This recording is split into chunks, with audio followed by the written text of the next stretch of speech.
Hello everyone, welcome to the new video, and today we are diving into something many men don't talk about: why you keep attracting the same kind of women. Maybe you have noticed a pattern in your relationships, the same characteristics, the same outcome, perhaps the same disappointment.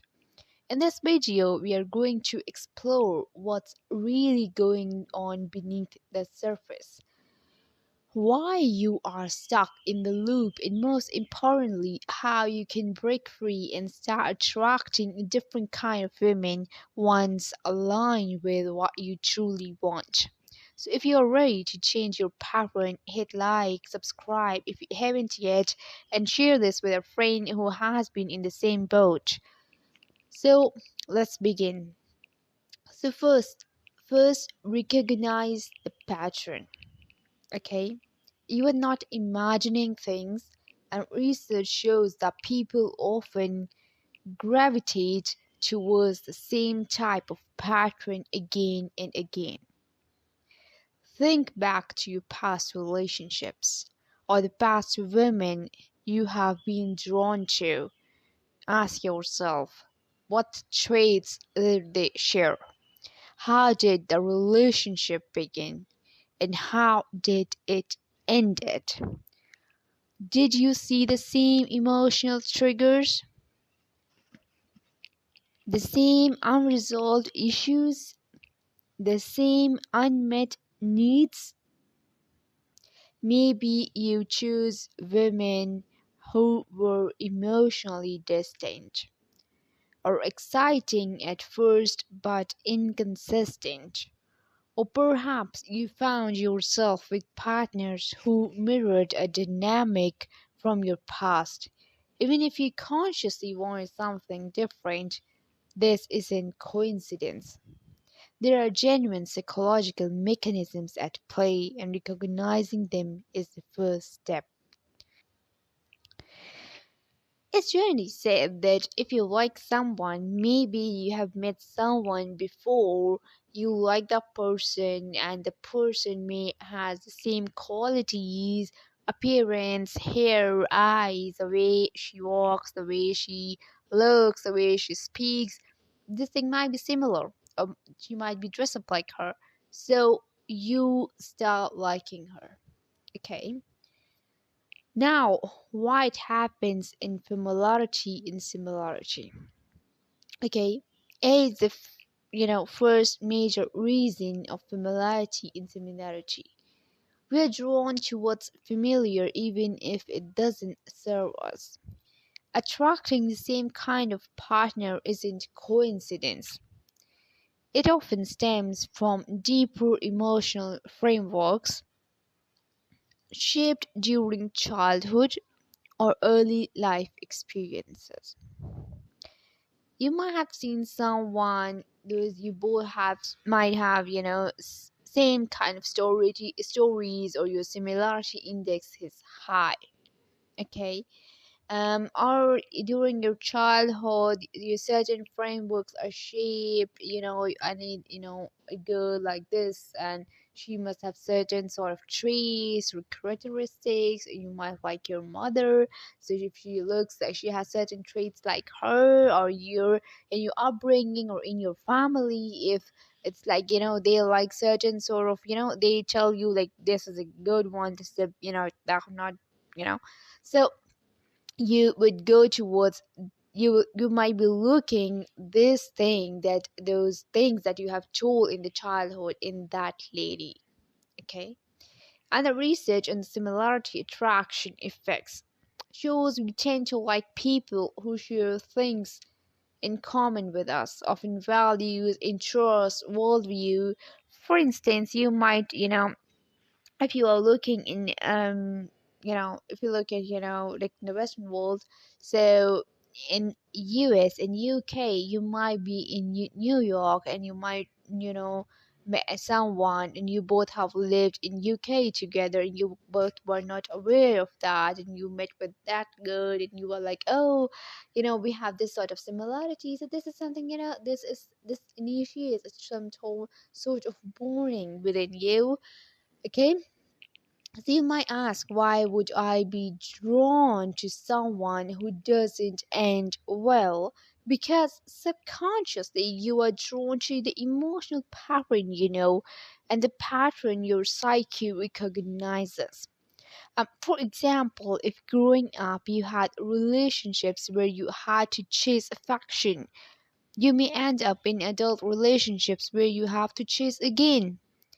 This isn't about blame, it's simply about recognizing your pattern was formed long before you have ever picked up a dating app. So, why it happens in unconscious beliefs, vows, and blueprints. So, now let's go deeper. Beyond similarities, there are your beliefs, vows, and relationships and blueprints. Okay? So, at times, you are inevitably attracted to people who have the same qualities as our caregivers. So, when you were young, you formed ideas about what love, relationship, partner meant based on family, environment, what you have experienced. These become unconscious templates. If you believe deep down, I am not worthy of someone reliable, you may attract someone who lives up to that belief. And that wounded part of you, the part that learns survival rather than thriving, is often doing the attracting. So the key shift is you must uncover those internal blueprints. Ask yourself, what do I actually believe I deserve? What have I been settling for? What am I repeating because it's familiar, not because it's healthy? So, there are tiny exercises you can recognize your type in your triggers. Here's what we get practical and use next few minutes to do some self work. Okay, you can pause the video if you like. So, exercise number one is write down the last three women you were serious with or very drawn to. For each one, note the core personality traits they had, how the relationship began, what pattern repeated. Example, like she pulled away, I felt unseen, I ended up doing all the work. Okay, now exercise number two is identify your emotional trigger. When things started to go wrong, what was your internal response? Did you freeze, chase harder, or withdrawn? That response is your emotional pattern showing up.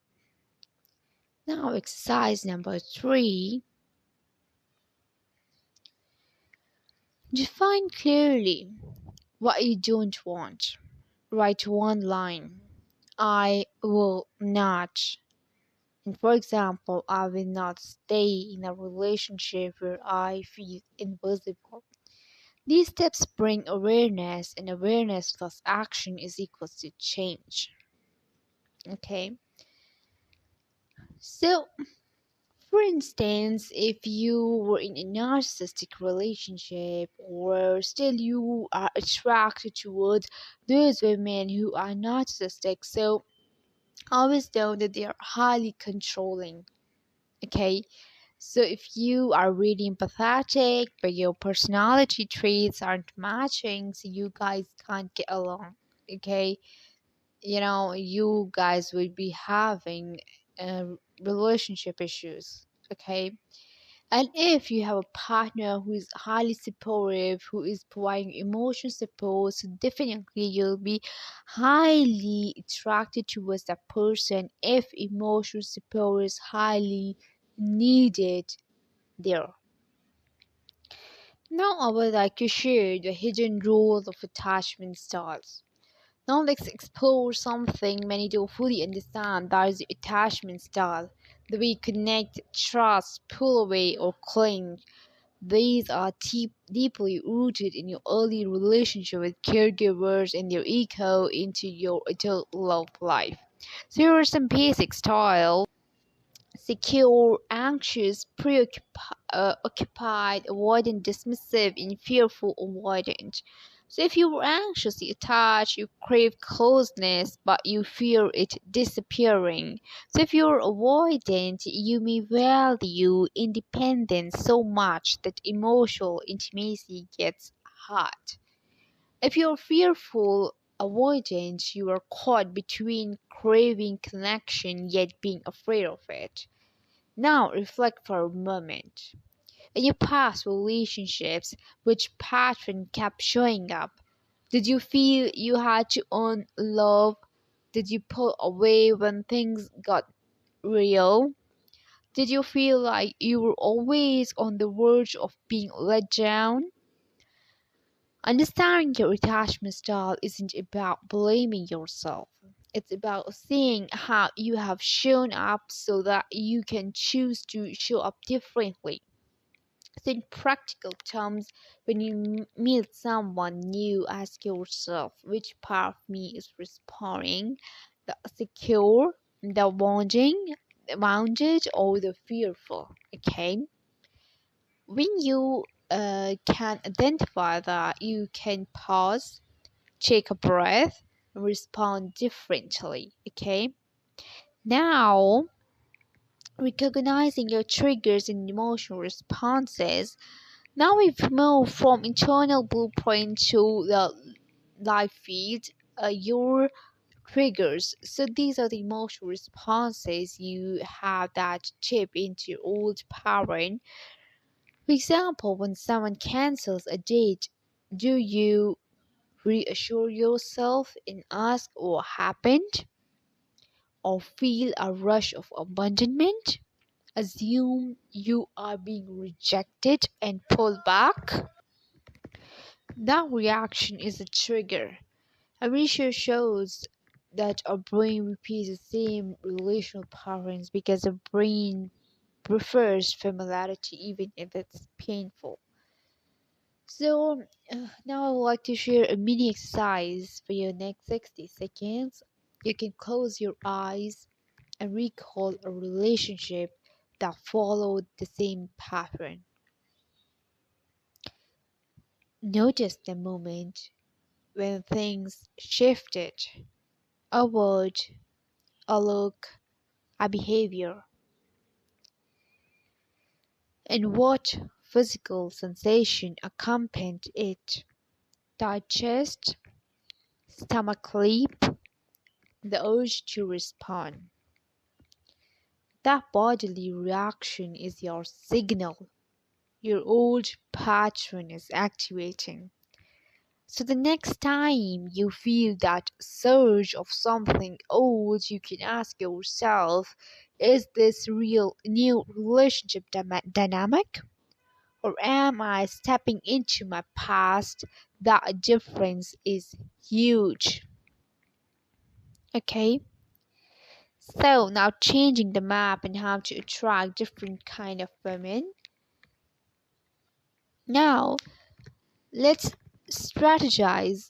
You know your pattern, your attachment style, your trigger. Now the question is how to attract someone different, someone aligned with what you truly want rather than what you have settled for. There are four shifts to make. Define your negotiables. Okay, what traits must be your pattern have? What behaviors will you not accept this time? Okay. Now, number two is retrain your nervous system. When you feel that old trigger, pause, breath, choose a new reaction. Over time, your system learns this other reaction is safe. And number three is change your mirroring environment. If you keep finding the same kind of partner in the same kind of places, change the context and try different social circles, different types of dating venues, new interests. And number four is model a different you. The person you attract mirror the person you are. When you embody the man who is emotionally available, consistent, and owning his life, you draw someone who mirrors that. This isn't overnight and it's not perfect, but each time you step differently, you create a different result. Okay, now for how to break the cycles, I would like to say, like, raise your standards, heal the internal wounds, change your environment. Don't just avoid the old type, embody the new version of yourself. Okay? Test early for different signs instead of ignoring red flags. Look out for green flags, emotional availability, and consistent behavior and mutual respect. Okay? Emotional availability is one of the most important and crucial signs. Okay? Let me share a story with you. Meet John. And John is 34, living in London. He kept dating women who were exciting, spontaneous, and freely traveling. Yet emotionally distant. After each relationship he ended, he felt drained and frustrated. What he didn't realize, his father had been emotionally absent when John was young. So his blueprint told him, I must win love by being exciting, adventurous, and the pattern repeated. John did the exercise we just talked about and recognized his type, changed where he looked. He joined a community volunteer group rather than just casual bars. So he raised his standard. He refused to enter another relationship without emotional opinions. He sought counseling to process his blueprint. A year later, he met someone who was grounded, consistent, and emotionally present. It wasn't fireworks at first, but it was real. John says it feels different, safe, seen, growing together. If you're ready, you can be the next John. Okay? So now you understand why you keep attracting the same kind of women. You learned how familiarity beliefs in wound shape your choices. You know your attachment styles, and you have the steps you can take today to shift your pattern. And if this video resonated, here's what you can do next. Hit a like. It really helps me bring more content like this, and I'll come up with more and more videos if you guys would like it. And this would be helpful for someone in your circle. Subscribe and turn on the notifications so you don't miss future videos on relationships, self-growth, and connection. Share this video with a friend who might benefit. Sometimes the best change begins with someone else's insight. In the comments below, Taiwan trait you are no longer willing to accept in your relationships. I'll pick up some answers and we'll talk. And thanks for spending time. Remember, change begins when you see your pattern and then you choose differently. And I'll see you in the next video. Till then, take care. Bye.